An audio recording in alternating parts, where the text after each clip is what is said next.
Hari ini kita masuk di Minggu Prapaskah ya. Dan topiknya di Prapaskah ini yaitu mengenai pembuktian kasih. 2 minggu mendatang, Jumat tanggal 29, kita akan merayakan Paskah, hari kematian Yesus, dan minggunya hari kebangkitan Tuhan Yesus. Jadi sebelum kita merayakan hari kematian dan kebangkitannya, sangat baik kita pelajari kisah yang tercatat dalam Yohanes 12 ayat 1 sampai 8. Kita baca bersama-sama.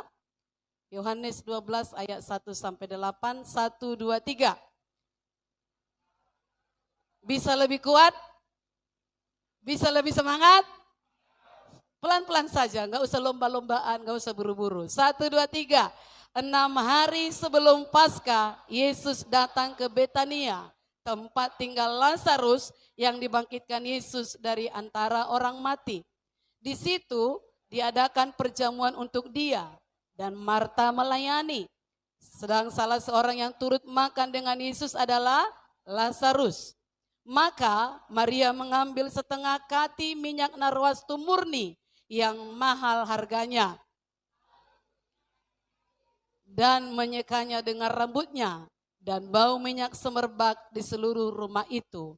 Tetapi Yudas Iskariot, seorang dari murid-murid Yesus yang akan segera menyerahkan dia, berkata, "Mengapa minyak narwastu ini tidak dijual 300 dinar dan uangnya diberikan kepada orang-orang miskin?" Hal itu dikatakannya bukan karena ia memperhatikan nasib orang-orang miskin, melainkan karena ia adalah seorang pencuri. Ia sering mengambil uang yang disimpan dalam kas yang dipegangnya. Maka kata Yesus, "Biarkanlah dia melakukan hal ini, mengingat hari penguburanku. Karena orang-orang miskin selalu ada pada kamu, tetapi aku tidak akan selalu ada pada kamu." Nah, Bapak Ibu Saudaraku, dikatakan di sini 6 hari sebelum Paskah, Yesus dan murid-muridnya datang ke Betania, ke rumah Lazarus, Marta, dan Maria. Ini bukanlah kedatangan mereka yang pertama kali. Betania ini adalah sebuah daerah yang dekat dengan Yerusalem, bukan di Yerusalem, tapi dekat Yerusalem.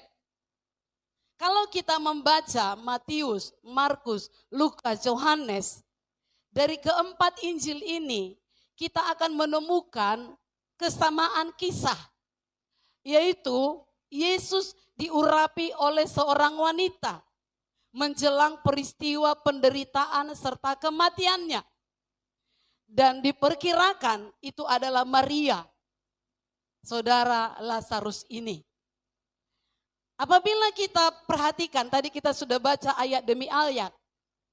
Peristiwa dalam kisah ini adalah peristiwa di mana Yesus mengawali perjalanan terakhirnya menuju Yerusalem sebelum ditangkap dan disalibkan. Yohanes menuliskan, sejak peristiwa pembangkitan Lazarus oleh Yesus, ia semakin menjadi pusat perhatian. Banyak orang mulai melihat kemuliaan di diri Yesus dengan mujizatnya yang luar biasa. Sehingga hal itu menimbulkan rencana jahat dari imam besar dan para pemuka agama Yahudi untuk menyelenyapkan Yesus. Karena mereka tidak suka perhatian orang menjadi kepada Yesus, bukan lagi kepada mereka. Karena itu, Yesus menyingkir ke kota Efraim bersama murid-muridnya, yang dituliskan dalam Yohanes 11 ayat 54. Kenapa hal itu terjadi? Karena memang segala yang tertulis dalam kitab suci harus digenapi. Dan dari sanalah Yesus datang ke Yerusalem untuk penggenapan pekerjaan Bapa. Dalam kitab Matius, Markus, dan Lukas dicatat bahwa ketika Tuhan Yesus dan para muridnya berada di Yerusalem, mereka enggak nginap di Yerusalem, tapi mereka menginap di luar wilayah Yerusalem. Itulah daerah Betania, di rumah Lazarus, Marta, dan Maria. Nah, kenapa hal itu? Mari kita lihat. Disinilah kita lihat tindakan-tindakan pembuktian kasih yang menyenangkan hati Tuhan. Dari Yohanes 12 ayat 1 sampai 8 kita dapati beberapa tindakan yang membuktikan kasih, terutama dari Maria, yang menyenangkan hati Tuhan Yesus dan perlu kita teladani. Amin. Yang pertama yaitu hati yang suka melayani. Kenapa Yesus dan murid-muridnya suka, senang tinggal di rumah Lazarus, Marta dan Maria? Mereka bertiga adalah bersaudara. Dan mereka bertiga memberikan sambutan yang begitu baik ketika Yesus singgah di rumah mereka. Dari mana kita lihat? Marta melayani Yesus dengan menyediakan makanan. Sementara Lazarus duduk menemani Yesus makan. Dan Maria menunjukkan respon yang sangat mengejutkan. Yaitu dia menuangkan minyak narwastu murni yang mahal. Sudah murni, mahal. Dan dia meminyaki kaki Yesus serta menyekanya dengan rambutnya. Nanti kita lihat apa artinya. Hal ini mengajarkan kepada kita agar kita memiliki kerinduan kehadiran Tuhan dalam keluarga kita. Merindukan kehadiran Tuhan dalam rumah kita. Dari sini kita dapat belajar untuk memiliki hati yang suka melayani dengan baik. Katakan kiri kanan saudara, suka melayani dengan baik. Amin. Minggu lalu kita belajar pelayanan kepada orang yang paling hina pun itu perbuatan kepada suka melayani orang yang datang ke rumah saudara, itu perbuatan saudara kepada Tuhan. Amin. Sehingga Tuhan Yesus senang tinggal di tengah-tengah keluarga kita. Penerapannya, Bapak Ibu Saudaraku, dari firman Tuhan ini dalam hidup kita, berikan pelayanan yang terbaik bagi Yesus. Dengan melayani sesama seperti yang Yesus ajarkan firman Tuhan minggu lalu. Saya katakan sekali lagi bahwa apa saja yang kita lakukan untuk salah seorang yang hina saja pun, kita telah melakukannya untuk Tuhan. Sudah ada dipraktekkan? Minggu ini sudah ada satu jiwa yang dikasihi walau tidak layak dikasihi? Ada enggak? Belum? Harus dipraktekkan, amin. Enggak layak dia menerima pengampunan, tapi kita ampuni. Enggak layak dia menerima pertolongan, tapi kita tolong. Dan minggu lalu kita belajar itu perbuatan kita kepada Tuhan. Amin. Maria, Marta, dan Lazarus, mereka adalah orang-orang yang sederhana. Tapi Tuhan suka hadir di tengah-tengah mereka. Saudara mungkin adalah orang sederhana. Yang tidak diperhitungkan oleh banyak orang. Yang banyak orang mungkin tidak memperhatikan saudara. Tapi kalau saudara memiliki hati yang suka melayani, Tuhan tidak akan tinggalkan saudara. Dia tetap bersama-sama dengan saudara. Itu yang pertama, suka melayani, tindakan kasih. Coba tanya dulu kiri kanan, kalau suami istri atau anak orang tua, apa kau yang perlu kulayani?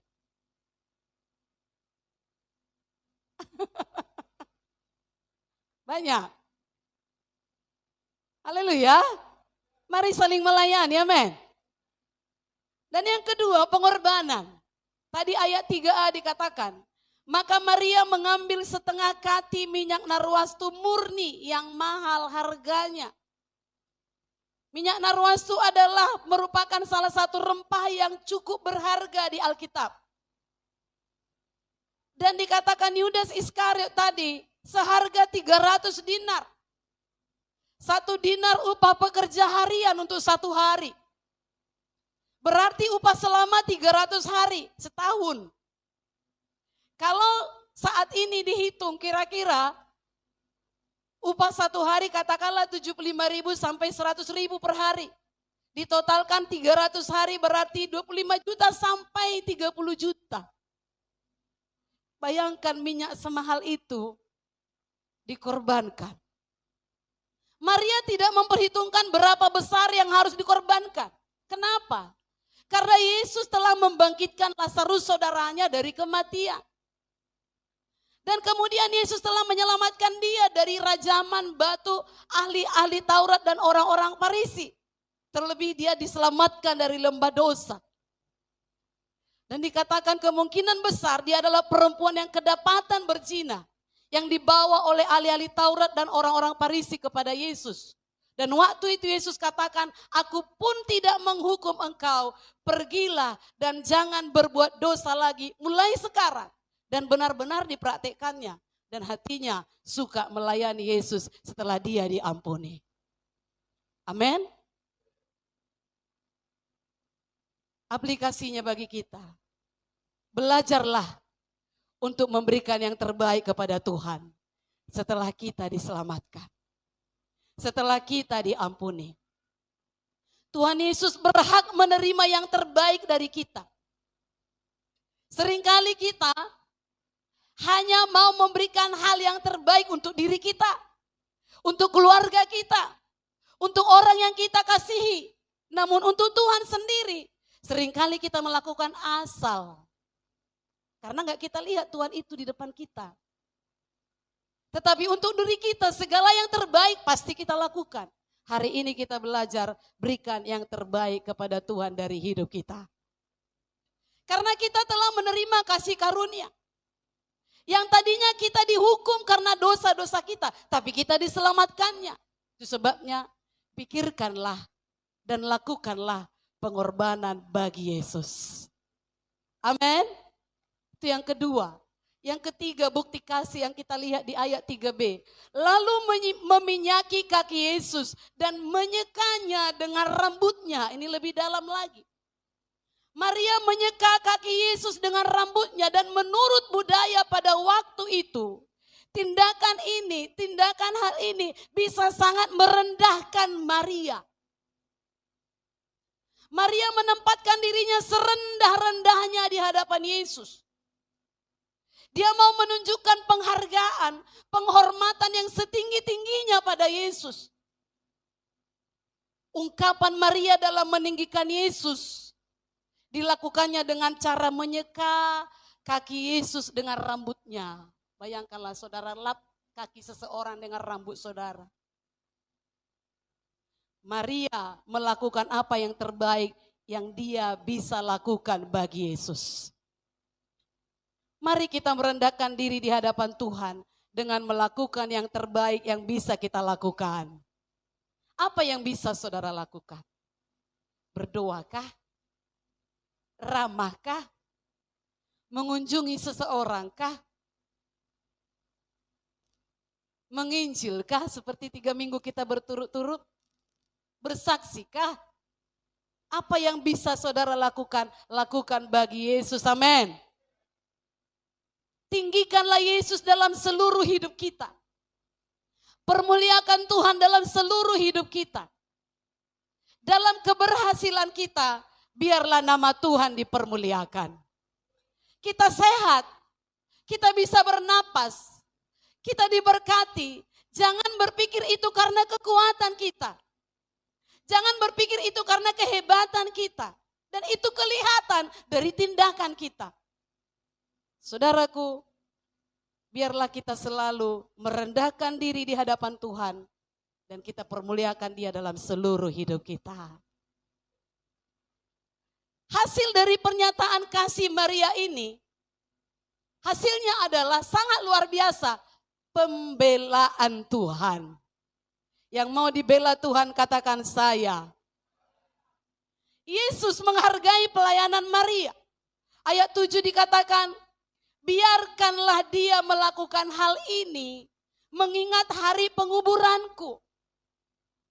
Pembelaan Yesus kepada Maria bukanlah masalah minyak narwastu yang mahal itu. Namun adalah karena kualitas kasih Maria kepada Yesus yang sampai mengorbankan harga dirinya. Apa itu? Dia korbankan kemuliaan dirinya dengan meminyaki kaki Yesus dengan rambutnya. Kualitas kasih Maria tidak hanya tersirat dari jenis minyak yang diberikan. Juga bukan hanya dari jumlah yang digunakan gaji setahun.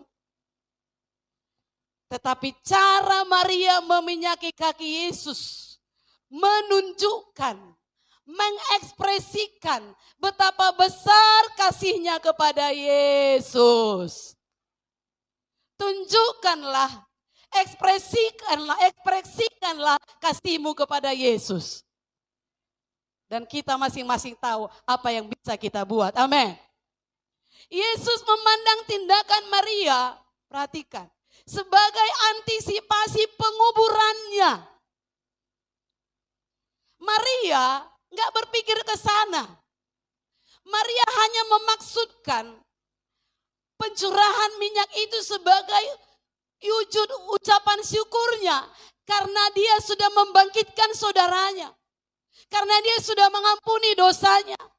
Namun tanpa ia sadari, ia telah melakukan sesuatu yang luar biasa. Yaitu secara simbolis meminyaki tubuh Yesus yang sebentar lagi akan mati dan dikuburkan. Haleluya. Mungkin dalam menyatakan kasih, kita bisa diejek. Misalnya kita ramah, sok ramah kau katanya. Kita beritakan Injil, sok rohani kau katanya. Padahal saudara karena mengasihi. Mungkin saudara tegur dia karena dia berdosa. Lalu dia berkata, kau pun lebih jahat dari aku. Diejek lagi kita balik. Dikata-katai, sok rohanilah, sok agamawilah, sok pendetalah. Tetapi dari Maria kita belajar, yang terpenting adalah pembelaan Tuhan. Yang terpenting adalah tanggapan Tuhan. Haleluya. Nah, sikap kita dalam menyambut Paskah ini yang sebentar lagi kita rayakan. Dari keempat orang ini, tadi kita lihat di sini ada 4 sikap. Manakah yang sebenarnya kita teladani? Yang pertama kita lihat Lazarus. Lazarus artinya Jehovah sudah menolong saya. Tapi kalau kita baca di sini, Lazarus dia hanya ikut makan saja. Dan tidak ada hal-hal spektakuler kesaksian dari Lazarus setelah dia dihidupkan Tuhan. Dari sini kita belajar. Menjadi tugas kita semua yang sudah mendapatkan keselamatan, yang sudah diampuni dosa, yang sudah mendapatkan mujizat dari Tuhan, agar kita menjadi memberi kesaksian akan kebaikan Tuhan. Amin. Jangan sekedar menerima, tapi jadilah saluran berkat bagi banyak orang. Sama seperti Laut Mati. Berbeda dengan Danau Galilea. Laut Mati tidak ada kehidupan. Tapi Danau Galilea penuh kehidupan yang luar biasa. Kenapa? Semua kita tahu. Karena Laut Mati sekedar menerima, tapi tidak pernah mengeluarkan. Tapi Danau Galilea penuh kehidupan karena selalu mengalirkan. Contoh, setiap kali kita beribadah pasti menikmati sukacita dari Tuhan, amin. Apakah saudara saat memuji menyembah Tuhan menikmati sukacita? Mendapatkan damai sejahtera? Setiap kali kita beribadah pasti menerima firman. Dan kalau kita membuka hati, dan kalau kita fokus, dan kalau kita rendah hati, firman itu pasti memberkati kita. Itu sebabnya bagikan sukacita itu juga bagi banyak orang di sekitar kita yang membutuhkannya. Itu mengalirkan. Jangan hidup bagi diri sendiri. Setelah beribadah, lakukan sesuatu. Apakah di rumah tangga, praktekkan firman. Apakah bagi orang-orang yang kita temui, paling tidak satu kata atau satu kalimat hidup. Itulah Danau Galilea, sehingga hidup saudara semakin hidup. Haleluya. Rokok aja tahu iklan, hidup semakin hidup. Jangan anak-anak Tuhan sudah beribadah semakin mati. Mari katakan, hidup semakin hidup. Harus mengalirkan, harus memberkati. Haleluya. Jangan seperti Lazarus yang hanya duduk makan bersama Yesus. Yang kedua, Marta. Marta memang menjadi contoh yang baik juga. Kenapa? Dia suka melayani. Tetapi rupanya bukan cinta pada Yesus. Dia sekedar cinta pelayanan. Cinta pekerjaan Tuhan. Sehingga pada waktu orang lain mengabaikan dia, mulailah timbul sakit hati dan tersinggung. Sehingga Tuhan katakan, Marta, Marta, dalam Lukas 10:41. Bukan Marta Siboro ya. Marta, Marta, engkau khawatir dan menyusahkan diri dengan banyak perkara. Kenapa? Pelajaran bagi kita, prioritas kita haruslah melayani Tuhan. Kemudian melayani keluarga, melayani pekerjaan kita, dan kemudian melayani pekerjaan Tuhan di gereja. Tapi seringkali kita terbalik. Semua yang tadi itu sudah kita lakukan. Sudah kita lakukan sungguh-sungguh. Tetapi malah tidak punya waktu pribadi dengan Tuhan. Kita harus nomor satu lebih dekat dengan Tuhan. Itu melayani Tuhan. Beda melayani pekerjaan Tuhan. Melayani pekerjaan Tuhan yang ini di ibadah. Atau saudara melayani keluarga saudara. Tapi melayani Tuhan adalah hubungan pribadi dengan Tuhan. Itu harus nomor satu. Haleluya. Kita harus menjadi manusia rohani. Kita harus lebih bergairah dengan Tuhan. Jangan menomorsatukan pelayanan di gereja, tapi nomor satukan Tuhan.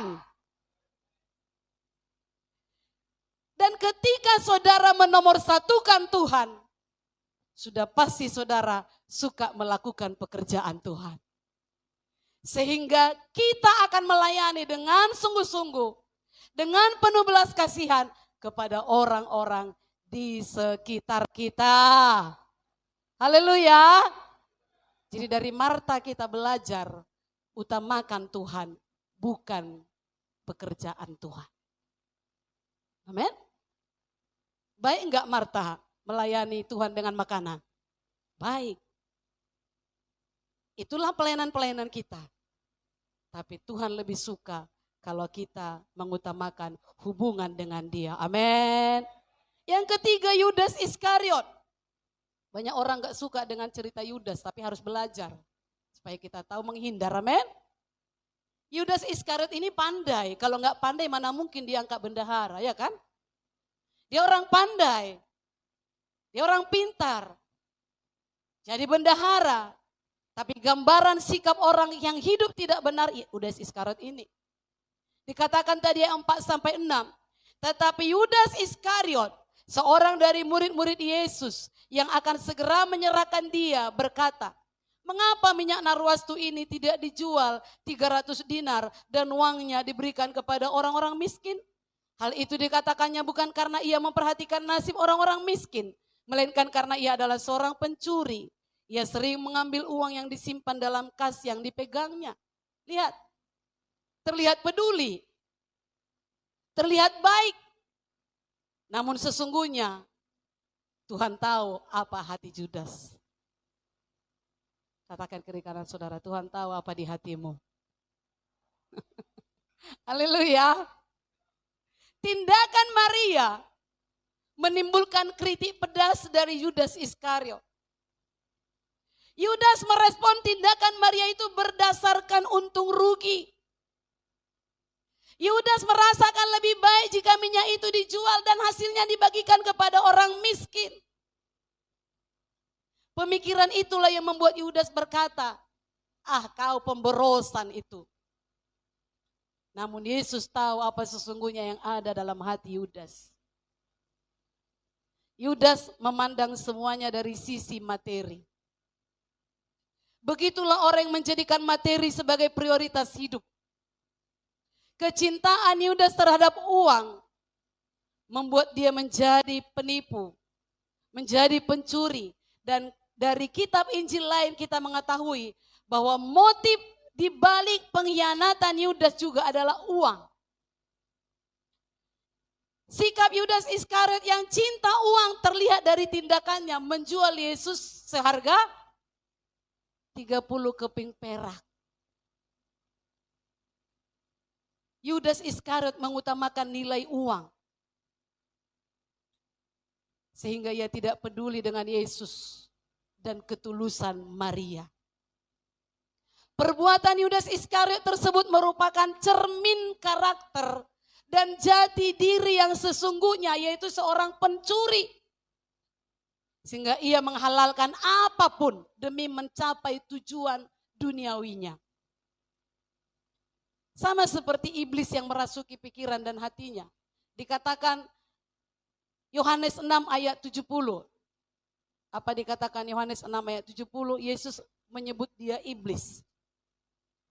Beda dengan waktu dia menyebut Petrus, ya. Petrus itu yaitu karena dia di baliknya itu tidak tahu apa tujuan Yesus. Kalau ini benar-benar dia sendirilah iblis itu dikatakan. Yohanes 6 ayat 70. Saya bacakan di sini dikatakan, jawab Yesus kepada mereka, bukankah aku sendiri yang telah memilih kamu yang 12 ini? Namun seorang di antaramu adalah, nanti kita lihat kenapa udah tahu iblis kok dipilih ya. Tidak salah apabila Yudas ini disebut juga ditentukan untuk binasa. Yohanes 17 ayat 12. Dikatakan Yohanes 17 ayat 12, selama aku bersama mereka, aku memelihara mereka dalam namamu, yaitu namamu yang telah engkau berikan kepadaku. Aku telah menjaga mereka dan tidak ada seorang pun dari mereka yang binasa, selain daripada dia yang telah ditentukan untuk binasa, supaya genaplah yang tertulis dalam kitab suci. Ngeri juga ya, ditentukan untuk binasa. Saudaraku, respon kita kepada Yesus akan nampak jelas dari cara kita bertindak dan bersikap. Apakah kita berespon seperti Maria? Dan dengan tulus menunjukkan tindakan kasih tanpa memperhitungkan untung rugi. Ataukah kita seperti Yudas yang selalu memikirkan untung rugi ketika memberi sesuatu kepada Tuhan atau ketika melakukan pelayanan? Atau apakah kita merasa iri hati dan kesal melihat seseorang? Kok mau kau berkorban sebanyak itu? Kok mau kau melayani di gereja itu? Kok mau kau Maria mengorbankan sebegitu banyak? Kesal dia. Roh itu bisa menimpa umat Tuhan sekarang ini. Itu sebabnya ini dituliskan. Respon hati kita kepada Yesus, sekali lagi, akan nampak jelas dari sikap dan tindakan kita sehari-hari. Amin. Yesus menegur Yudas Iskariot, apa dikatakan? Orang-orang miskin selalu ada pada kamu, tetapi aku tidak akan selalu ada pada kamu. Ucapan Yesus ini jangan diambil, jangan dipahami sebagai, Yesus gak peduli orang miskin. Bukan demikian. Ucapan Yesus ini tidak boleh dipahami sebagai pengabaian terhadap orang miskin. Tetapi makna teguran Yesus ini mengandung arti. Apa itu? Para murid akan selalu memiliki kesempatan untuk menunjukkan kebaikan kepada orang-orang miskin. Tetapi sebentar lagi, Yesus gak akan mereka lihat lagi. Kenapa? Karena para pemimpin Yahudi sudah bermufakat untuk menangkap dia. Ini kesempatan untuk kau melakukan sesuatu kepadaku.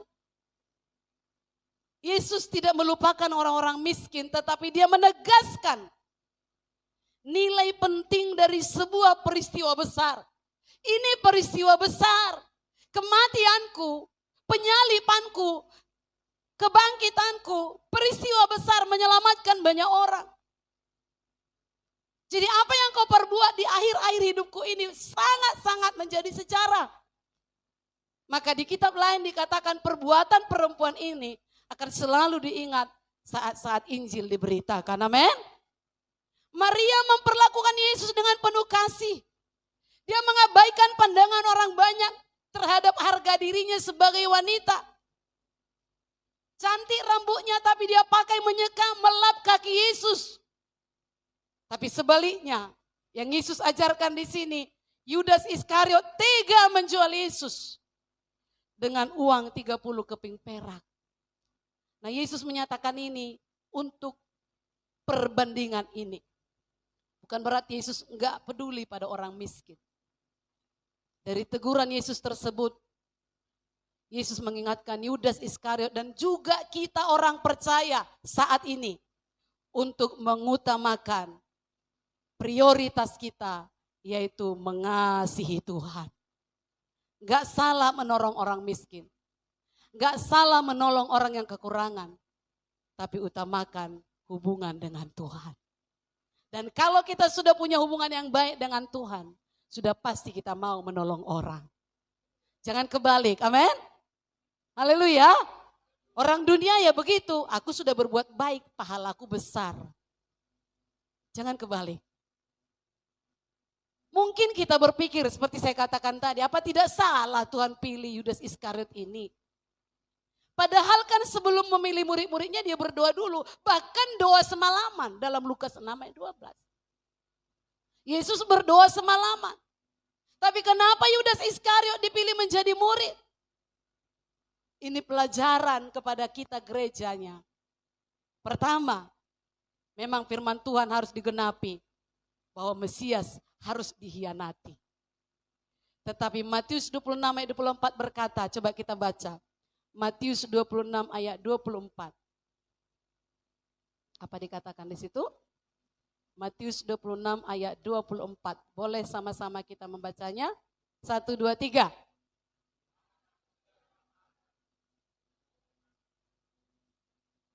Akan tetapi, celakalah orang yang olehnya anak manusia itu diserahkan. Adalah lebih baik bagi orang itu sekiranya ia tidak dilahirkan. Memang firman harus dikenapi. Sejak dalam Kejadian pun sudah dituliskan. Tetapi maunya janganlah dari muridnya. Bisa saja kalau Yudas ini tidak selalu dikuasai oleh iblis. Bisa saja dia selamat. Tetapi memang dia suka bersama-sama dengan iblis. Buktinya selama bendahara sering dia mencuri. Sekiranya dia bertobat mungkin bukan dia. Haleluya. Jadi memang firman Tuhan digenapi. Selanjutnya Tuhan pilih Yudas Iskariot. Karena waktu melihat apa yang Tuhan alami melalui Yudas Iskariot ini. Yang sekarang sedang kita pelajari. Yang kemudian umat Tuhan akan baca. Maka gereja Tuhan diingatkan bahwa sebagai gereja, sebagai murid Tuhan, kita pun bisa mengkhianati Tuhan Yesus. Tetapi berjagalah supaya jangan sampai kita mengkhianatinya. Amin. Lihat kan banyak itu saudara lihat di YouTube. Nah, itulah dia contoh. Itu sebabnya kita harus tetap percaya dan jangan pernah tinggalkan Tuhan Yesus. Jangan pernah jual hak kesulunganmu, yaitu keselamatanmu. Itu hak kesulungan. Jangan jual dengan harta, dengan kedudukan, dengan keluarga, dengan apapun. Tuhan sudah menebus kita. Dia sudah menjadikan kita anak-anaknya. Seperti nyanyian kita tadi. Banggalah sebagai orang Kristen. Banggalah sebagai anak Tuhan. Jangan sembunyikan identitasmu.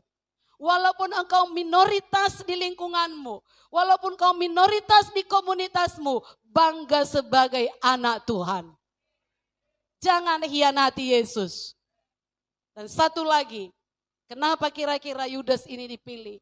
Menjadi satu dorongan bagi kita. Agar dalam komunitas orang percaya, kalau ada orang-orang melakukan seperti Judas, kita harus tetap maju. Gereja harus tetap maju. Jangan fokus melihat orang-orang seperti Judas. Jangan fokus melihat orang-orang pengkhianat. Tetap maju dalam Tuhan. Yudas Iskariot adalah orang yang cinta akan uang. Dan akar segala kejahatan adalah cinta akan uang. Jadi ini pelajaran bagi kita.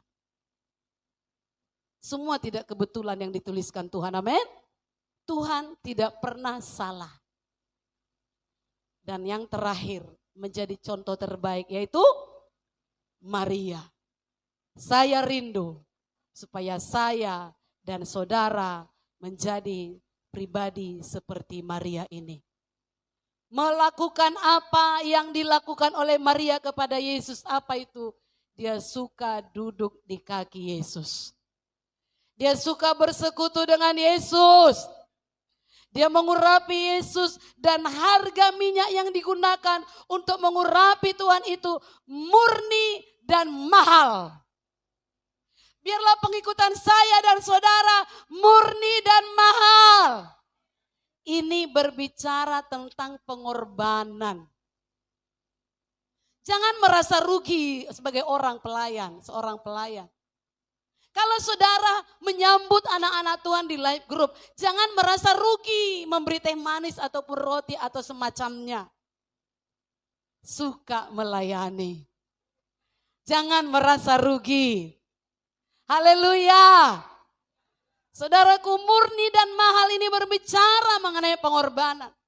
Biarlah kasih kita kepada Tuhan juga sekali lagi murni dan mahal.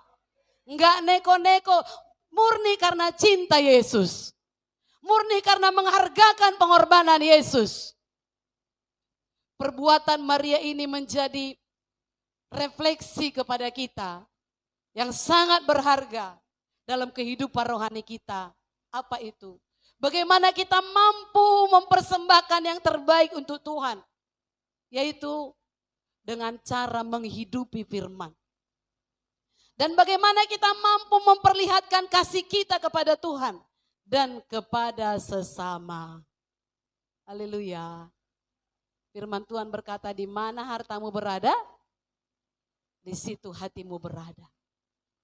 Waktu kita persembahkan sesuatu yang mahal kepada Tuhan dari hidup kita, apakah itu harta, apakah itu waktu, apakah itu tenaga, apakah itu pemikiran, saudaraku, itu untuk kemuliaan Tuhan. Maka hati kita juga untuk kemuliaan nama Tuhan.